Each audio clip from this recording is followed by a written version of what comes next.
back on the estate tomorrow night when Karen finds out if Sharon's half-sister is also Barry's long-lost brother, and Harry comes face to face with the devastating loss of his hairline.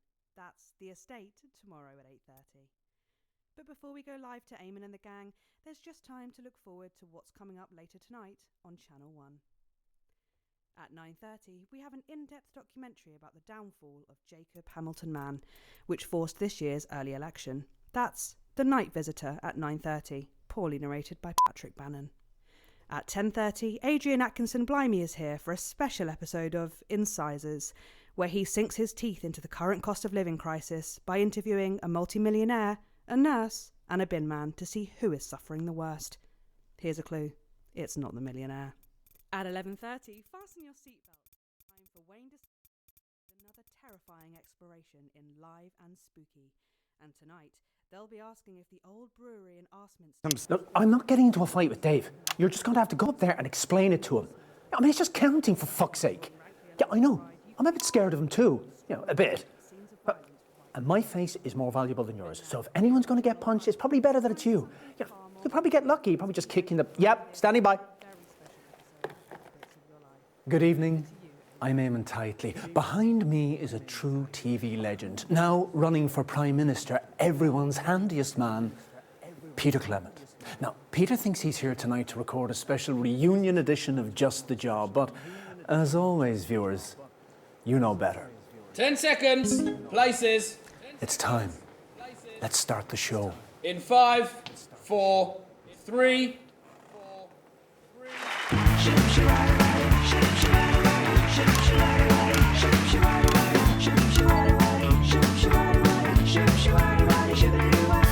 When you're feeling restless and you just can't stay the course, I got just the job. When you smell an odor but you just can't find the source, I got just the job. Get me in the morning, I'm bright and breezy jab. I'll take my great big plunger and I'll slip it down your trap. And once I'm finished pumping, this is your show, nigga, yeah. 'Cause that's just the job. Thank you, girls. Cracking stuff. Good evening, friends. And yes, it's true, I can hardly really believe it myself, but we are back with this special one-off reunion episode of Just the Job. And to be clear, it's the show that you remember. With the old psychic, Little Jimmy's chisel, some top tips on how to improve your DIY, and of course, some special guests from Just the Job's illustrious past. And I know what you're all thinking. Oh, there's an election coming up.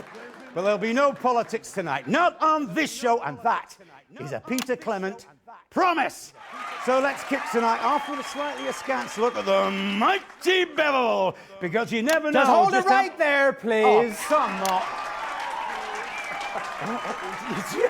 Yeah, it certainly is me. Oh, you naughty fucker. Sorry, Frank, did you know about this? Yeah, look at that face. Of course you fucking did. Peter, you fuckers. You thought you were here tonight to record a special reunion edition of Just the Job. I can't believe it. But tonight, Peter Clement, these are the bits of your life! Come on, let's get you back to the studio. You fuckers, I'm gonna hunt you. Emma, I can't bloody believe those bloody gases knew about it all the way along. They knew. They're all part of this way, Peter. Mind your step there I didn't now. bloody know. I can't believe it, though, mate. Well, listen, I'm a huge fan of you. Right, I'm back. Oh, it's colder than an unstair out here. I know, mate. Apparently the call machine up there is somehow set to manual tonight. If you just leave it alone, it'll hopefully call the guests in the right order. So please leave it alone. Last time the guests came out in the wrong order, even in an episode, and the show ran after them. A lot of complaints about that.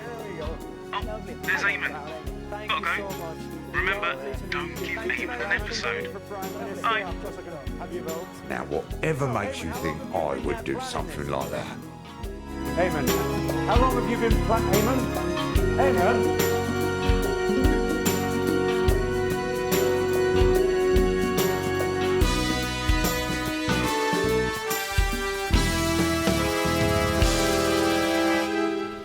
Peter Gordon Clement, you were born October 10th, 1923, in the northern town of Rotherham to Fanny and Martin Clement. I know, right? Fucking tearaway they made of you. That's right, they got up at the crack of dawn to make the journey down to the capital by coach. No, I didn't. It's your infamous old mam No, it isn't. and her long-suffering husband, Fanny and Martin Clement. You're not them. Should I go and get them? No. Let's just stick to the script, see what happens. You pop your piece in there and then head over to the sofa. Rightio, pet. Hello, pets.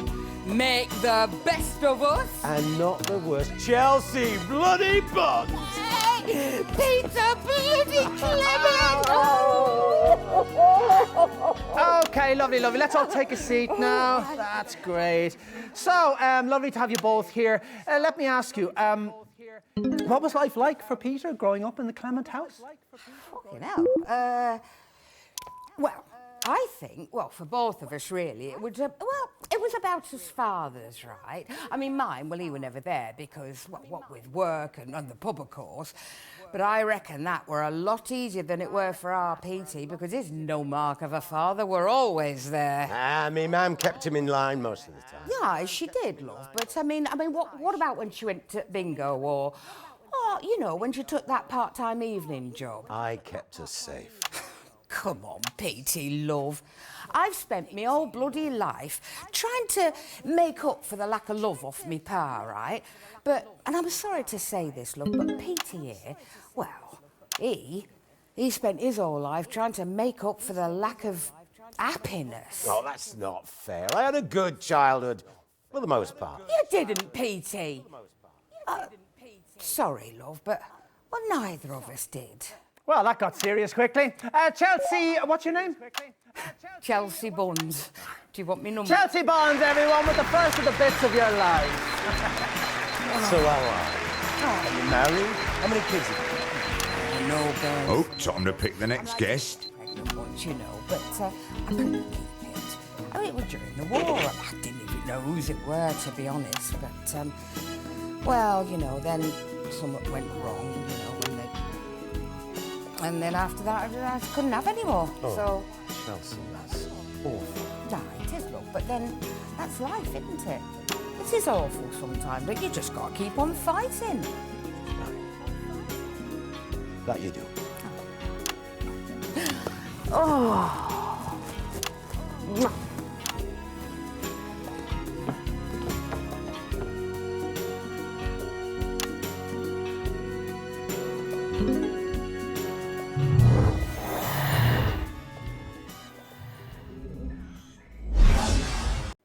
In 1938, you were a 15-year-old at Rotherham Elementary, but already you had quite the reputation as a ladies' man.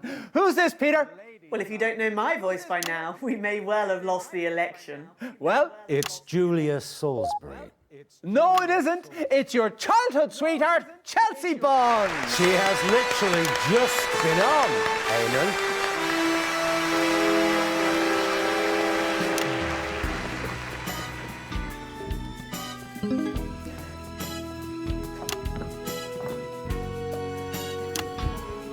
I think they called me early. There's something's gone wrong with the scheduling. Some prick called Dave, apparently.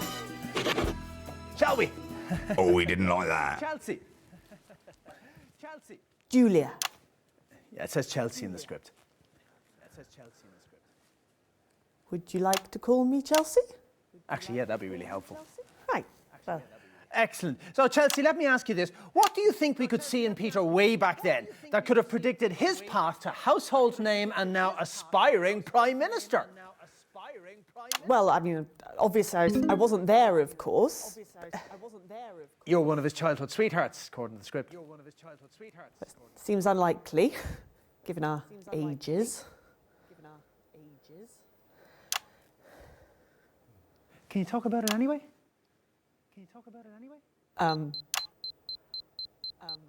Well, I would imagine that that Peter was quite charming in his heyday and probably left behind a trail of broken hearts. Just a couple. And I regret them both. An enormous amount. Oh, how romantic. Julie Handbrake, everybody! See you for the finale. They want us to sing, apparently. Can you sing? Guess we'll find out.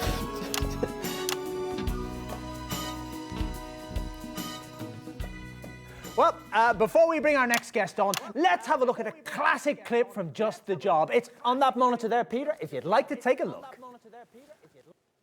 So we're trying this new segment called... And that's about 2 minutes. Right, I'm going for a closer look, see if it cheers me up a bit. It was an idea that Peter and Jimmy came up with at the pub one night, I think. Anyway, it was not going very well. Another drink to go on the list. And a contestant beat up the makeup girl. And the following week we had... Interesting choice. I'll drink to that. Let's tally another drink. Yeah, why not? Got to keep the old grey matter lubricated after all. Can we reset, please? I wanted to cancel it, but Pete and Jimmy, they had other ideas. Well, it's time for a segment that the papers have called explosive and the prudes have called inadvisable, reckless and puerile. It's our drink to that. Now, I want to say up front that our floor manager, Frank, advised us against doing this, didn't you, Frank? Yes. I definitely did advise against doing this. It's a bad idea. Get off the screen, Frank! Get on with it then.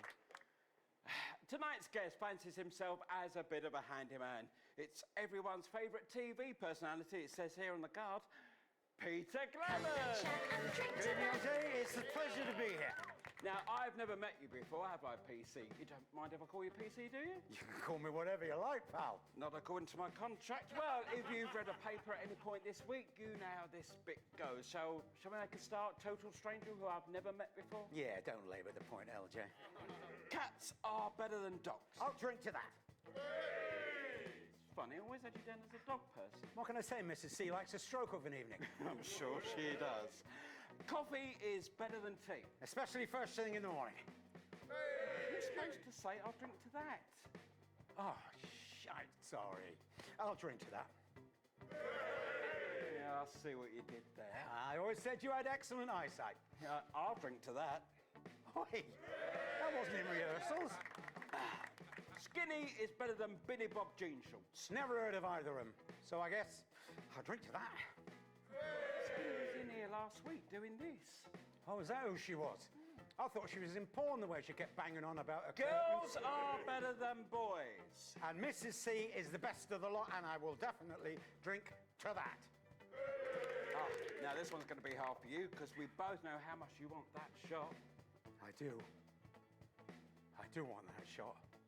Little Jimmy Chisel, popular and handsome daytime TV entertainer and master craftsman. It doesn't say that.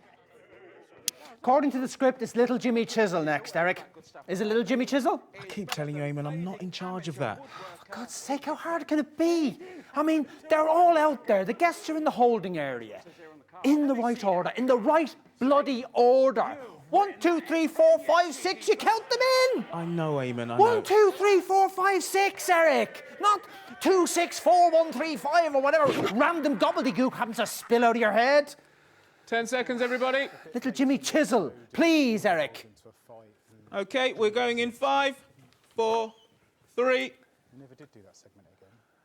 What fantastic memories there from one of the nation's most beloved TV shows. Now, Just the Job had 2 successful runs, of course, from 58 to 64, and again from 1972 to 1976. And across many, many of those shows, there was always one man by your side. I have an enormous tool up me. Ah, Christ! Oh no, he's Peter Clement. Not so enormous. That's right, a man who needs no introduction, but we're giving him one anyway. It's not your sidekick of almost 13 years, Little Jimmy Chisel. It's... Christ, it's some sort of bloody Yeti.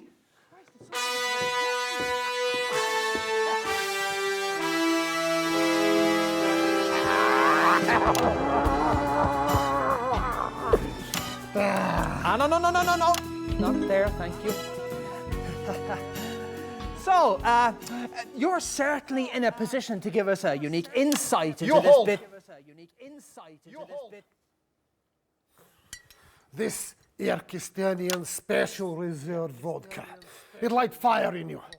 Men have given up their virgin children for just one glass of this. That's probably not true. For every drop you spill, I cut off one finger with this. Oh, that's a bloody big one you've got there. Yes, it was my grandmother's. I'll put it away, mate. Stop the theatrics and pour the bloody drinks. Surprised they let you into the studio with that, you know.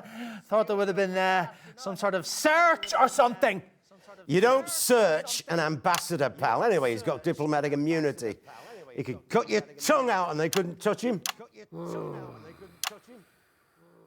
Down in one, yes.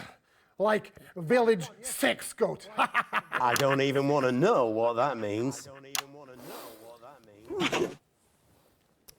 Lovely, Danny Hatch. Oh, Jesus, erased your queef, sniffing Christ, Ivan. What the hell is that? That, Peter Clement, is the reason you wake up in morning in cell facing firing squad, yes? Another. Oh, just give us just a minute, pal. That first one is still stripping the skin off my stomach. Peter Clement and I fight in war together, Dazzly men. Our units are in Konislava. We were ambushed. Smoke is everywhere. It's burning my eyes. I'm separated from my squad, lost in fog. I hear bullet whiz past ear. You hear bullet whiz past ear. I was in a fairly competitive darts match once. No, not really. Out of smoke come man wearing mask. Smoke is not just smoke, you see, it's a poison gas. He come over to me, take off mask and put on my face. He lead me out of fog. We share mask, pass back and forth. He bring me to cellar under shop. We collapse there, coughing out muck from lungs and crying. 5 days we were there, ate what we could find. Mainly dog food. And a tin of peaches, but we did spill most of it fighting over it. The morning of 6th day, all is quiet above. We venture out. No one is there.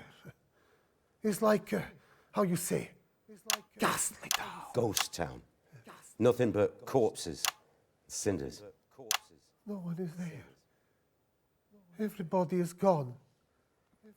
We fight to death over small town and nobody won it anyway. We didn't even find out who won that day. Nobody win. Everybody lose.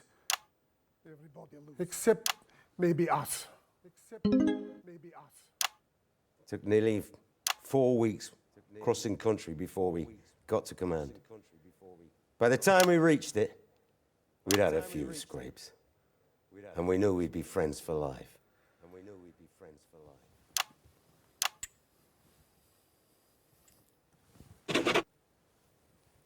Yep, bottoms up.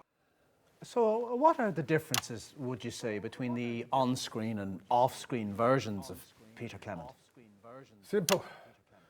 On screen, Peter Clement never had to kill anyone. Yes, and actually, we've got some archive footage here which shows exactly what you were talking about. Oh, dear God, I hope we don't. Let's go to that now, shall we? Well, when it's a fiddly task, I know a little fella who's just the job. Let's turn to my trusty 7-inch... my trusty... who's been messing with my tools? I'm not kidding, Frank. Someone's been messing with my tools. He should be here, she should be there, and this fella's all wonky look. LJ! Tool me up! Don't give me that shit. Have you been using my tools? I wouldn't touch your tools, boss. Everyone knows they're the love of your life. I'm not doing a bit, LJ. Huh? Someone's been in here and mucked everything up. Should we just cut here? No! Frank, no! We should not just fucking cut. Let's keep the cameras rolling and see who's getting fired, shall we? No one's getting fired, Peter. He hates it when people use his tools. Not helping, Jim. Who's been at my fucking tools? No one's been at your tools. Remember half an hour ago when you came back from lunch, staggering round here trying to find somewhere to piss? You knocked them off. You did it. So I picked them up like I always do, put them back in, so you wouldn't have to. Because the only one messing with your tools is you. Okay? So I... Yes. When I'm... Again. Yes.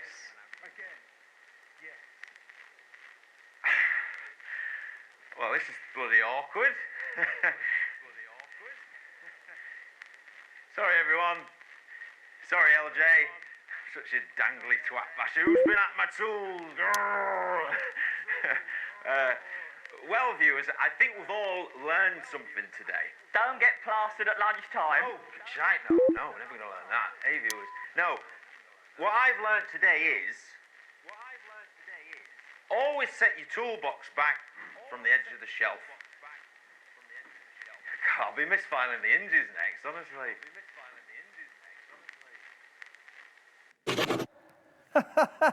Oh, he's proper angry now. Why did you show that, Eric? What? 7 years of footage, and you show a clip that makes me look like a complete prick. It's a very human moment. Don't ambush me, Eric. I'm not in the fucking mood. It's very unpredictable drink. You try. No, I think it'd probably kill me. To be fair, I was pretty pissed that day. When Dottie and I went for some pints and chases at the Bull and Bollock. Is that an actual pub? I'm not normally an angry man. Unless you want his share of peaches. Another. Do you think that's a good idea? There is nothing wrong with anger, my friend. Anger is how we survive Konislava. I'm too old for anger. And yet it's still lurk within you. To the blood in us all. To the blood in us all. Yep, that's it. I think we can safely say we've got him drunk. Ladies and gentlemen, magnificent Sasquatch.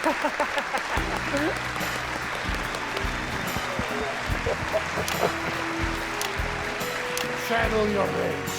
It make you mad.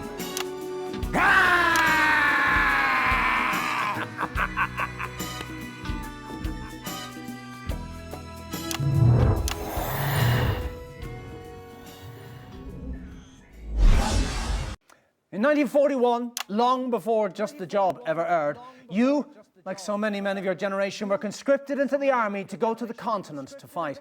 And it was on those very battlefields that the strangest of friendships was born. Well, a good war is like a good orgy. Everybody ends up feeling dirty, as they say in the seminary. It's your friend of 40 years, the current Turkestanian ambassador to the capital. Oh, no, oh, that's who that was. Oh, yeah, makes sense now. It's me ma'am, Eamon. Right, Char, your mum.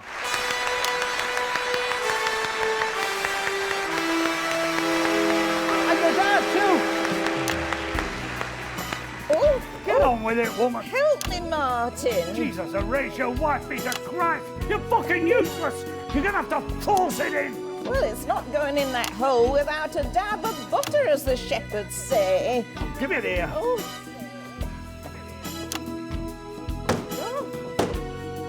Why must you always be so loud? You can bloody talk, woman. Let's go over here. Talking all bloody day.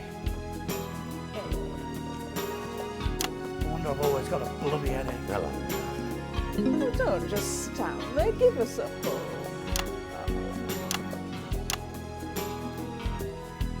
Son. Let's get on with this then, shall we?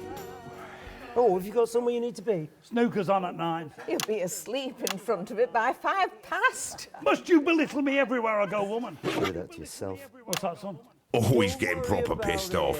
No, go on, go on. Say it for once in your Ponzi celebrity life. I said. And he's having a drink. Yourself. That's right, is it? Yeah, the way you speak to our mum. Oh, I don't mind. But you should mind, ma'am. You should mind. It's just his way. No. Don't just let him off like that. He's a bully. I never took my belt off to you unless you really deserved it. I had to hide from you! Under the stage at the bloody school.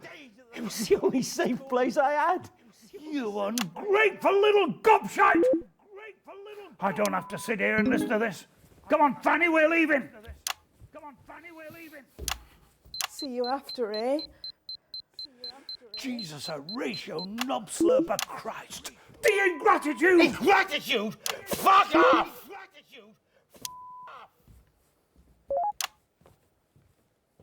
Mr. and Mrs. Clement, everybody! That's his mom, Pa! Yeah, no, don't bother, It wasn't only just the job that got you into the nation's homes. Starting in 1977 and running for 6 years, you brought your inimitable Peter Clement style to your eponymously named late-night chat show, Petey. Let's take a look at a clip of that now. And a couple of minutes back. Gratitude, bastard. I'm going for a smoke. I somehow managed to book a very special guest as a birthday present. They're roaring at each other. Roaring. Yeah, I saw that. It's very tense. Don't let it get to you, Eamon. Please. Mm. Been in a successful pop band back then, The Socialites, but since received a call into ministry and became a rising star in church circles instead. Has always been a fan of his. He's having a drink. He'd always regretted not meeting him. It was supposed to just be an interview. Oh, he's having a drink. Steady on there, mate. We've still got the last section. Oh, I'm doing God's work, Eric. God's work. Opened a pub, Oh, bottoms up.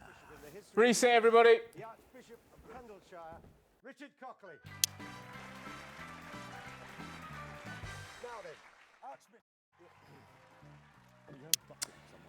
So, next is supposed to be... Dorothy Hammerman. And the odds of her coming through that entrance are... Empirically, 1 in 2. Experientially, I'd say 0. Marvellous. A bad feeling. 10 seconds, everybody. It'll be fine. Bad feeling, Eric. Okay, we're going in 5, 4, 3. Unforgettable stuff. But while you took all the credit, arguably, someone else did all the work, didn't they now? What are you trying to say, Eamon? Oh, that pissed him off. In the script. Are you calling me an ingrate too, pal? No, not at all. Do you want me to come over there? No, you're fine where you are. No, don't bother. Maybe have a nice coffee. Eric, can we get him a coffee? You want to watch your fucking mouth, pal? Right, Jar, yeah. Who's out there, for Christ's sake? Chew me up. Oh, thank Christ. It's little Jimmy Chisel. You okay, Let's see what you can do.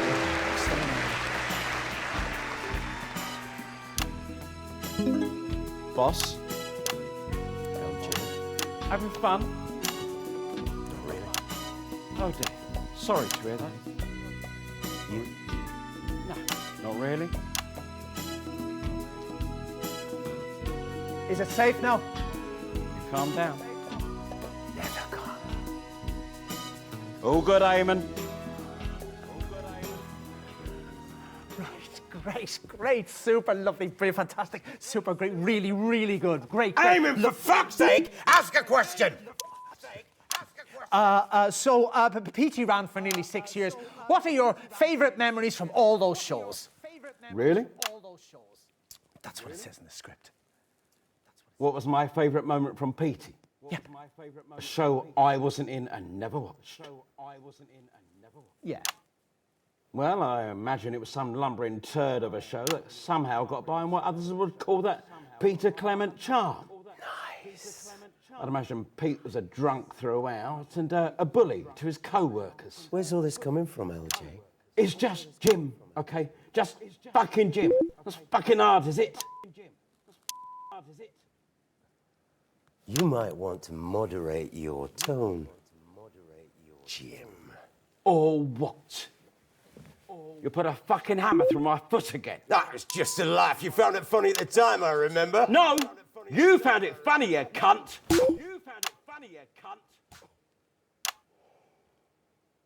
I think an apology is owed.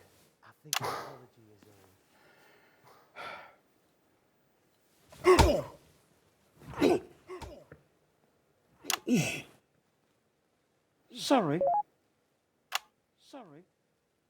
Little Jimmy Chisel, everybody!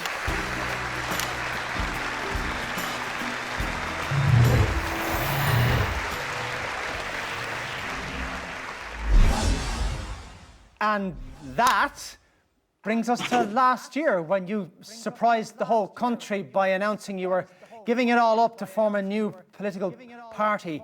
And because the final part of bits of your life is always the future... I think your future might involve stitches, darling. OK, that's Dorothy Hammerman. Dorothy Hammerman, everybody! Personally, I think you should have brought the father back, Eamon, darling. I'm starting to think no one's in control of the calls.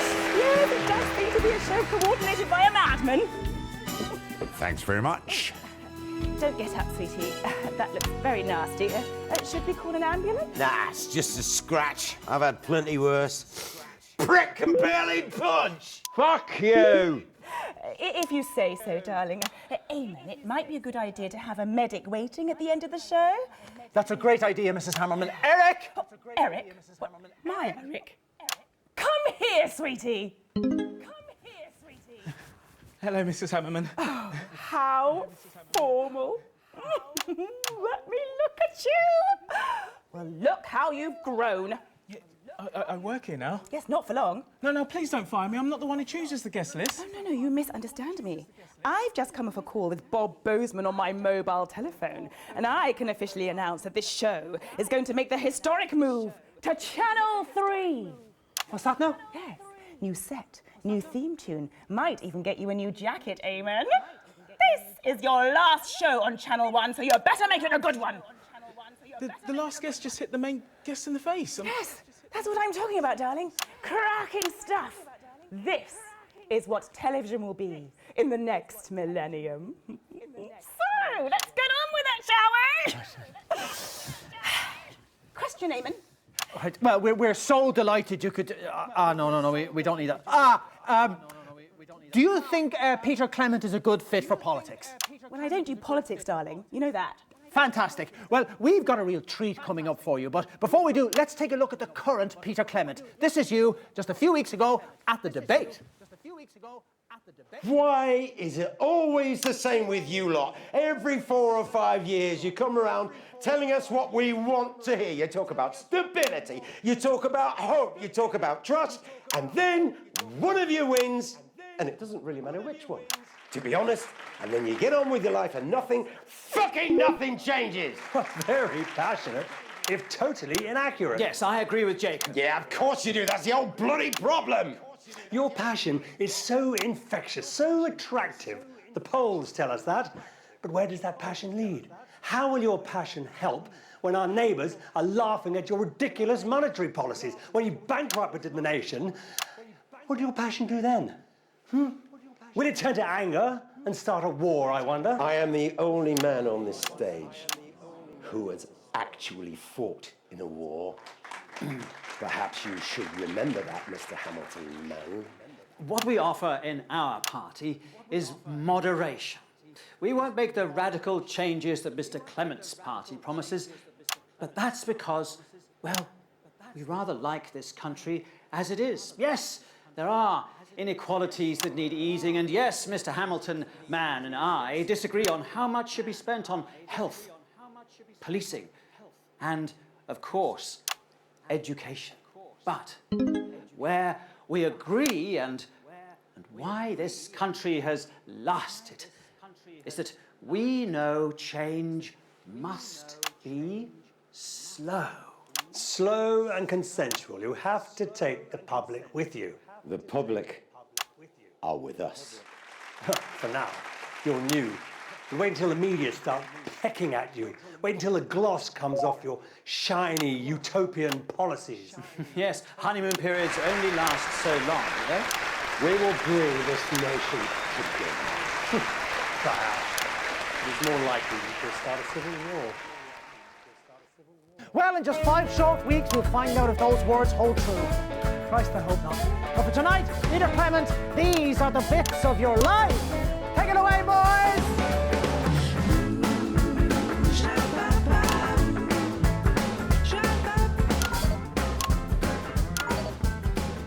Would you you fucking look at? Not fucking much. Ah, come on, now let's just do the song and we go. Leave them fencing men. Hey, let them solve their problems like men, yeah? Could you please put the knife down, Mr. Budovich? God, son, fucking twatty. It's only for effect, don't worry. I am quite worried. You want to do this, do you? On national television? Oh, seems fitting. Well, stop piss-arsing about. Come on, then. No, Peter, don't. It's not worth it, love. Shut up, you stupid bitch. You have your opinion. You're as loud-mouthed now as you were back then when you were the town bike. All you bloody women are the same.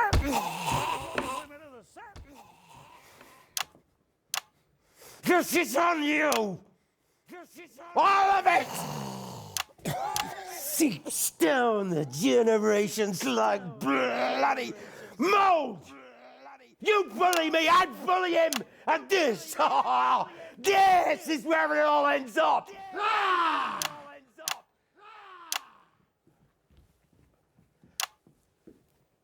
I'm sorry, Ma. Help me. It is old father. Oh, stop making a fuss, Martin. It's not the first time and it won't be the last. After all, if you stick your cock through a hole, you can't complain about what sucks it, as they say at the town hall. Look around you, mate. Look at it! The bits of your life. What a fucking joke! You want me to go after him? No, mate. We're not in Konoslava now. Best you just go somewhere and just pass out. Good idea. Splendid show. I go and vomit. I think we'd better get you boys looked at. Yes, dear. We have a medic over here.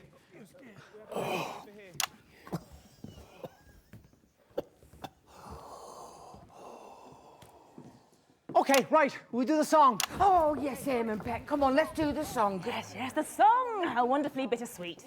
I really should get back to campaigning. We're going to do the bloody song! I've had a knife put to my throat, so we're doing the bloody song. Okay. Okay, well, we'll do the bloody song. Thank you. Bring it in, boys. Okay, the words are on the auto cue there. See, you know, we'll all just sing it together. Okay, right? Okay, here we go now. 2, 1, 2, 3, 4. When you're feeling angry and your world has lost its bliss, we got just the job. When you want to take your life and smash it into bits, we got just the job. When your legs keep running round the back beside the bin, you're running out of options with your patience wearing thin. We'll take a great big run up and just run that bastard in, and that's just the job.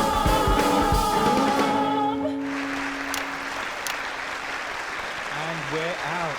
Right, good. Everyone's still alive? How did you do the same? I thought if I did the show might end and I might finally get home to my many children. 6:30 a.m. in my offices, please, gentlemen. We've got futures to plan. 6:30 in the morning. Does she not sleep? All right, well, we're not finished yet, but... He's such a sweetie when he's on your TV. It's such a treat with all the warmth he brings. Conquers and kings, talking with him. It's a late night party. Petey.